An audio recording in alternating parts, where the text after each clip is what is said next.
Esu Mindaugas Stankus, šeštos kartos kalvis, galima sakyti.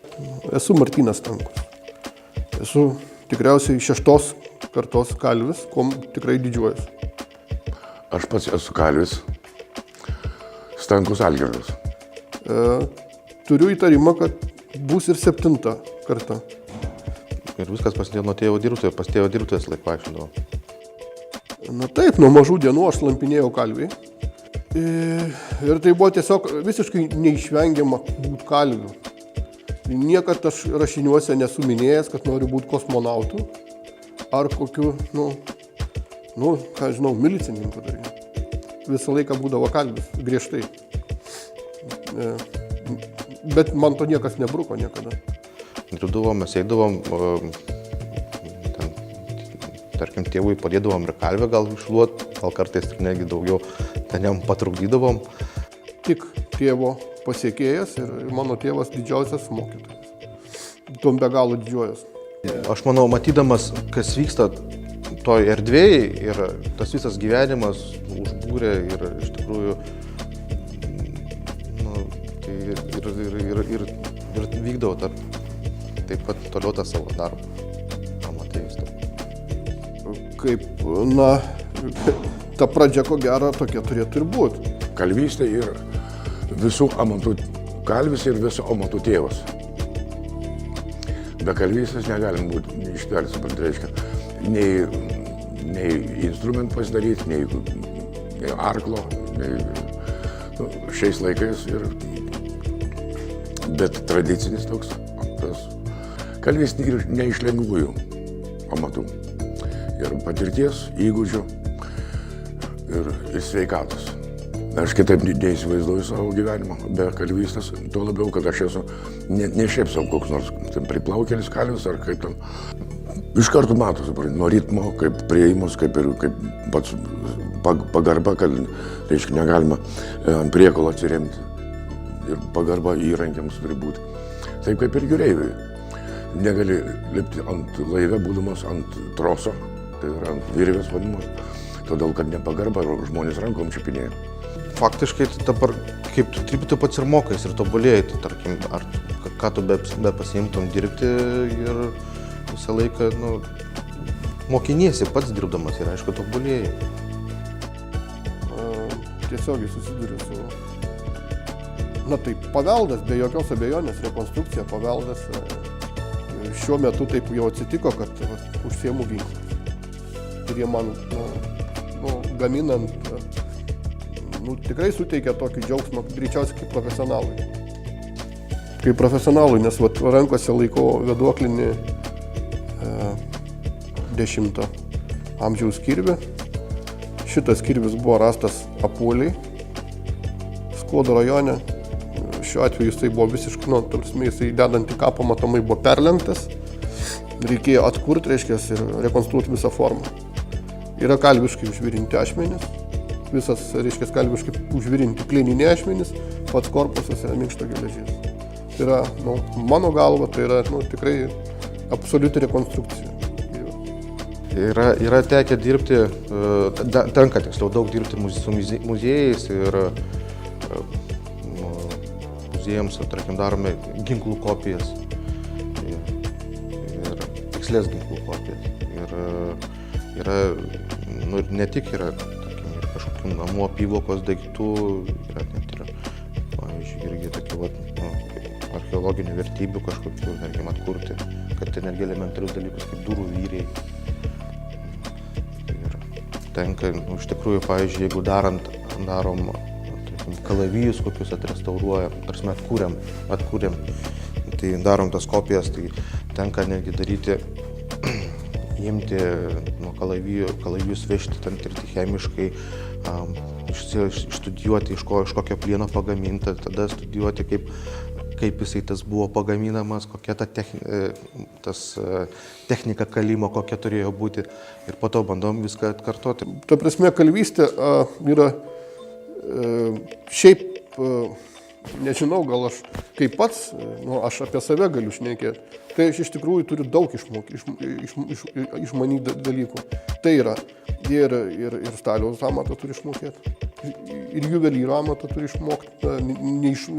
Aš nesakau, kad tobulai išmokyti, aš turiu žinoti, kaip technologiškai atliekama vienas ir kitas procesas. Labai daug sričių turi žinoti. Ir aišku, matyti ir domėtis daug ko. Su medžio srities, su statybininkais. Čia viskas yra susiję, turi viską papasakoti, kaip tvirtinimo detalės, kokios turės būti, kiek jis ten turės išlaikyti, kaip ką, tarkim, į medį, kaip ten turės susidėti, labai viskas. Ir mes, tarkim, irgi patys labai bendraujam ir su kitais kalviais, ir tenka ir su užsienio kalviais, irgi pasisėmėm patys praktikos, irgi nuvažiuojam, irgi pasitobulinam, seminarus kažkokius važiuojam, irgi kalvystės. Mes ir patys netgi Mažeikiuose rengiame kalvystės meno amatų šventė, tokia yra tradicinė patapusi. Tai elementariškai gali būti ir paprasčiausiai, tai reiškia, atkuriamieji darbai, reiškia, gali būti tie patys vyriai, tie patys vartai, turėklai, liustros, viskas, kas susiję su kalvystė. Įvairaus periodo, tai gali būti ir baroko periodas, ir gali būti ir tiesiog kažkokie ūkiniai darbai, reiškia. Tarkim, netgi paprasčiausiai vedegą nukalt yra, reikia turėti vis tiek šiokio tokio išprusimo, kad vardant to, kad jinai būtų ir funkcionali, kad būtų ir meistrui patogu su ja dirbti. Tai čia labai daug dalykų reikia žinoti. Aš kaip čia restauravau Viekšnių Mažeikių rajone, Viekšnių bažnyčios vartus pagrindinius ir vartelius. Nebuvo išlikę, reiškia, tų vartų tvirtinimo elementų, šiuo atveju kablių. Logiškai mąstant, jie negalėjo kažkaip, jie turėjo fiksuotis, be jokios abejonės, negalėjo tabaluoti bet kaip. Turime atsidarius, procesija, tarkim, su velioniu eina laukan iš bažnyčios ir vartai vėjo ten pučiami užsidaro, tai nei šis, nei tas. Tai reiškia, reikėjo atkurti fiksavimą į vartus. Jeigu gerą filmą arba spektaklį, intriguojančiai, supranti, kaip įsijauti, žiūri. Paskui paklausiu, kas nors paklausiu, o kaip tau, ar ta muzika patiko? Aš kartais pasakau, kad aš anos negerėjau. Tai gražu. Ir tuo labiau, kokį darbą padarai, jis turi būti derėti su gamta, su aplinka, galų galia su pačiu užsakovu, kad jie būtų interesai atsispindėtų, o ne demonstruoti savo kas aš. Pirmasis įspūdis, pamatai, ką reikia daryti. Pavyzdžiui, jeigu su rimtais architektais dirbi, pavyzdžiui, Lietuvos ambasadą tvarkim, Maskvoje. Ir, reiškia, architektas, idėja. Čia, toj vietoj reikėtų kažką tai padaryti, kad nebūtų. Ir kartu. Ten įsivaizduojat, kad ateitų svečiai ir matytų, kad ten įspūdis paliktų kas nors. Kad būtų kartu ir įtikėta, įtikinama ir kartu, supranti, įspūdis pasiliktų ir dar kad būtų. Tarkim, idealiu atveju, jeigu, tarkim, mano tėvas tai paišo, tai praktiškai yra nieko verti dalykai. Tai yra, nes kaip paišo žmogus, katras žinot, kaip tai turi būti. Tai yra visai kitas dalykas. Kitas dalykas, kaip tai daro architektas, kuris nesuvokia, kaip tai turi būti. Dabar iš tikrųjų su meistru kalbėti yra visai kitas. Su menu jau, kaip su meistru, kai aš su tarkim, dailidė šneku. Kaip su meistru, tai randamės tą kompromisą ir tą teisingą kelią atrandam. Kiekvienas tėvas džiaugtųsi, kad aš irgi sakau, kad sūnus neišvažiavo į Angliją, į Norvegiją uždarbiauti. Yra amato tęsimas, tradicijos. Pažįstu puikiai, supranti, ir vokiečių kalvystę, ir prancūzų, ir rusų, ir lenkų. Kas yra užkoduota žmoguje? Kad ta lietuvybė yra mums viduje, sieloje. netgi brėžiniai ir projektai, kurie dariau, supratau, reiškia, tas yra grinai, turi sąsajų su savo mūsų praeitim, su savo etinė kultūra, tęstinumu. Ir iš tos šiuolaikiškos formos.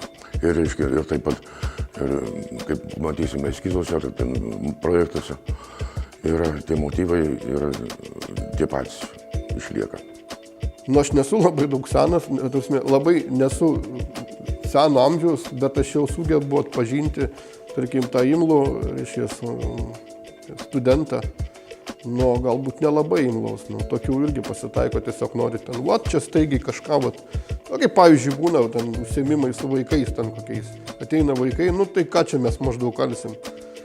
Tai visada mes damaskinį kalaviją, geriausiu atveju. Nu, jeigu, ta prasme, arba kalaviją, idealiu atveju damaskinį tada kalaviją. Tai va, nu, bet irgi ne nuo damaskinio kalavijo kalvystė prasideda, tai, tarkim, primityviai užsmailint geležį, nukalt vinį, nuo to bet prasideda kalvystė. Antra vertus, plastiko suvokimas labai svarbus. Labai svarbu yra ten kažkokie skulptūros pagrindai. Natūralu, kalvystė tobulės kažkuria prasme, bet svarbu yra labai nepamiršti to seno.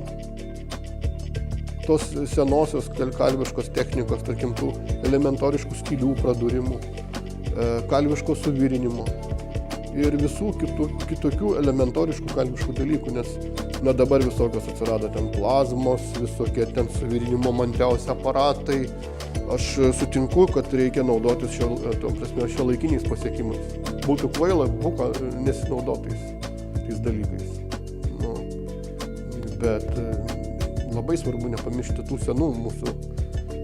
Manau, kad tikrai Lietuvoje ir buvo, ir yra labai talentingų, labai gerų kalvių ir be jokios abejonės.